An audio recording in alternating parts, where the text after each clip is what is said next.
গতকাল বলেছিলাম যে আপনার সন্তানকে কেমন দেখতে চান, নিরোগ, সুস্বাস্থ্যের অধিকারী, ভদ্র, বিনয়ী, বাধ্যবাধকতা, নাকি অভদ্র, অসভ্য, অসুস্থ, মাদকাসক্ত, হিংস্র ইত্যাদি। একটা শিশু জন্ম থেকেই সৎ স্বভাব নিয়ে জন্ম নেয়, কিন্তু একটা সময় সে অবাধ্য হয়, অসুস্থ হয়। কেন কেন এরকম হয়? আমি গতকাল একটা উদাহরণ দিয়েছিলাম যে একটা সদ্য জন্মানো শিশু জন্ম নিয়ে কাঁদেনি। কেন কাঁদেনি? আমরা চেষ্টা করে তাকে কান্না করালাম, সেটা ঠিক আছে। তারপরে তার নানান অসুস্থ হলো, সেই অসুস্থতার চিকিৎসা হলো, কিন্তু একবার কি ভেবে দেখেছি যে এই শিশুটির জন্ম নিয়ে কেন কান্না করেনি? তার মানে হলো এই শিশুটি মায়ের গর্ভ থেকেই অসুস্থ। এটা মায়ের গর্ভে এসে অসুস্থ হতে পারে, আবার বাবার কাছ থেকে অসুস্থতা নিয়েও আসতে পারে। তাহলে এবার ভাবুন, ওর চিকিৎসাটা কোথায় থেকে হওয়া উচিত? ওর স্বাস্থ্য পরিচর্যাটাই কোথায় থেকে হওয়া উচিত?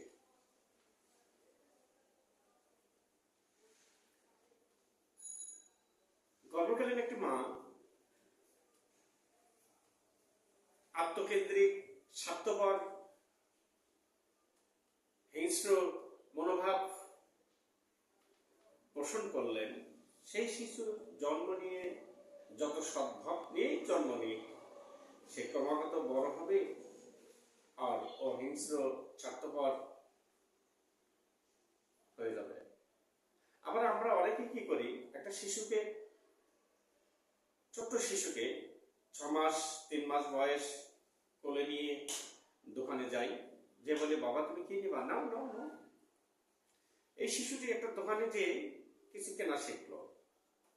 ওর যখন 1 বছর বয়স, তখন ও কি করে, ওর দোকান দেখলেই কিছু চাচ্ছে, তখন আমরা শাসন করি, ওকে চড় মারি। কিন্তু একবার ভাবুন, আসলে অপরাধটা কার? ওকে তো ট্রেনিং দেওয়া হলো যে দোকান দেখলে তুমি কিছু কিনবা, আর এখন শাসন করা হচ্ছে। আসলে পরিবেশ একটা শিশুকে কোথায় নিয়ে যায়? এই যে সদ্য জন্মনা শিশুটি কান্না করেনি, বাবার থেকে অসুস্থতা নিয়ে আসতে পারে। এখন কি সে অসুস্থতা? বাবার রোগ শোক নিয়ে আসতে পারে, বাবার থেকে সংক্রমণ নিয়ে আসতে পারে, মায়ের কাছে এসেও অসুস্থ হতে পারে, মায়ের সংক্রমণ হতে পারে, মায়ের শারীরিক মানসিক অসুস্থতা হতে পারে।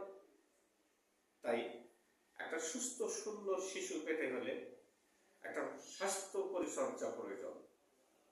কি সেই স্বাস্থ্য পরিচর্যা? জন্ম থেকে, অর্থাৎ যখন সে মায়ের গর্ভে আসবে তার আগ থেকেই একটা প্রস্তুতি থাকবে। মায়ের গর্ভে আসার পর থেকেই, তার আসার সময় থেকে তার স্বাস্থ্য পরিচর্যা শুরু হবে।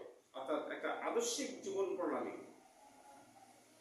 তার জীবনের জন্য শুরু হবে।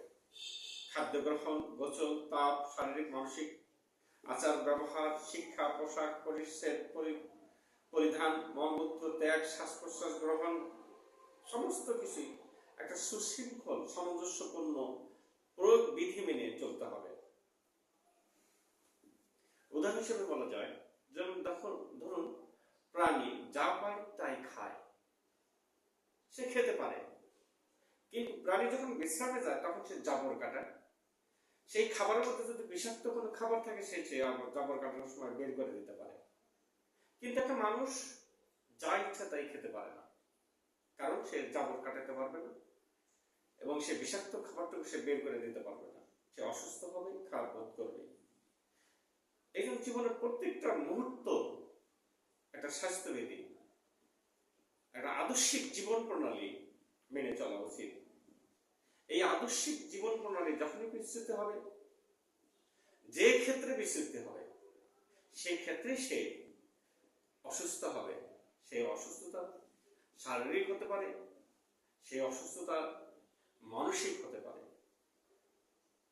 তাহলে একটা সুস্থ সন্তান যদি পেতে চাই, একটা আদর্শ বিনয়ী সন্তান যদি আমরা পেতে চাই, তাহলে আমাদের যে কাজটি সর্বপ্রথম করা প্রয়োজন, একটা আদর্শিক পরিবেশ তৈরি করা। আমরা আদর্শিক পরিবেশ তৈরি করা ছাড়া আদর্শিক সন্তান পেতে পারি। একজন পিতা মাতা, একটা শিক্ষক, একটা আশেপাশের মানুষ যত বেশি বিনয়ী, শিক্ষিত, ভদ্রভাবে সত্যবাদী হবে, একটা শিশু ঠিক ততটুকু বিনয়ী, ভদ্র, সত্যবাদী হবে। আসুন আমরা একটা পরিবার থেকে, একটা সমাজে, একটা রাষ্ট্রে একটা সুস্থ সুন্দর পরিবেশ তৈরি করি, যাতে আগামী দিনে শিশু সুস্থ সুন্দর ভালো থাকে। ধন্যবাদ সকলকে। আপনারা আমার পাশে থাকুন। তাহলে তখন থেকে কিভাবে একটা স্বাস্থ্য পরিচর্যা করতে হবে, কোন স্বাস্থ্য পরিচর্যায় একটা শিশু জন্ম নিয়ে কান্না করবে না, এরকম হবে না, ওটা সুস্থ হয়ে জন্ম নেবে, সেই স্বাস্থ্য পরিচর্যা নিয়ে আমি আলোচনা করবো আগামী দিনে। আবারও দেখা হবে, কথা হবে ইনশাআল্লাহ।